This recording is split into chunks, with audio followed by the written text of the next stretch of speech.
Mega power star Ram Charan తన 15వ cinema game changer ను శంకర్ డైరెక్షన్ లో చేస్తున్నాడు. ఈ చిత్రం ఈ ఏడాది ప్రేక్షకుల ముందుకు వచ్చే అవకాశం ఉంది. ఇక తన 16వ సినిమాని ఉప్పెన ఫేమ్ బుచ్చిబాబు దర్శకత్వంలో చేయనున్నాడు. ఈ స్పోర్ట్స్ డ్రామాకి పెద్ది అనే టైటిల్ ను ఖరారు చేసినట్లు సమాచారం. ఈ నెలలోనే ఈ మూవీ సెట్స్ పైకి వెళ్లనుంది. అలాగే రామ్ చరణ్ 17వ సినిమా కూడా లాక్ అయినట్లు తెలుస్తోంది. ఈ ప్రాజెక్ట్ కి సుకుమార్ డైరెక్టర్ అని వినికిడి. రామ్ చరణ్ సుకుమార్ కాంబినేషన్ లో గతంలో రంగస్థలం అనే బిగ్గెస్ట్ బ్లాక్ బస్టర్ వచ్చింది.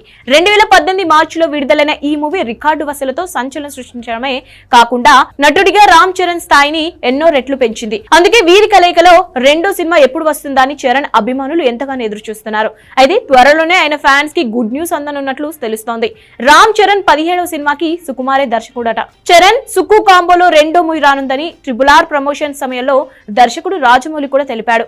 అంతేకాదు ఆ మూవీ ఓపెనింగ్ సీక్వెన్స్ తనకు తెలుసని, అది ఓ రేంజ్ లో ఉంటుందని చెప్పాడు. అప్పటి నుంచి చరణ్ సుకు కాంబోలో రెండో చిత్రం కోసం ఫ్యాన్స్ మరింత ఎదురుగా చూస్తారు. RRR ప్రమోషన్ సమయంలో దర్శకుడు రాజమౌళి కూడా తెలిపాడు. అంతేకాదు ఆ మూవీ ఓపెనింగ్ సీక్వెన్స్ తనకు తెలుసని, అది ఓ రేంజ్ లో ఉంటుందని చెప్పాడు. అప్పటి నుంచి చరణ్ సుకు కాంబోలో రెండో చిత్రం కోసం ఫ్యాన్స్ మరింతగా ఎదురు చూస్తున్నారు. అయితే ఇన్నాళ్లకు అభిమానుల కోరిక నెరవేరుతున్నట్లు తెలుస్తోంది. ప్రస్తుతం అల్లు అర్జున్ తో పుష్ప 2ను రూపొందిస్తున్న సుకుమార్ తన తదుపరి చిత్రాన్ని చరణ్ తోనే చేయనున్నాడట. ఈ ప్రాజెక్ట్ ని రామ్ చరణ్ పుట్టినరోజు కానుకగా మార్చి 27న ప్రకటించే అవకాశం ఉందని వినకిడి. అదే నిజమైతే చరణ్ అభిమానుల ఆనందానికి అవధులు ఉండదని చెప్పవచ్చు.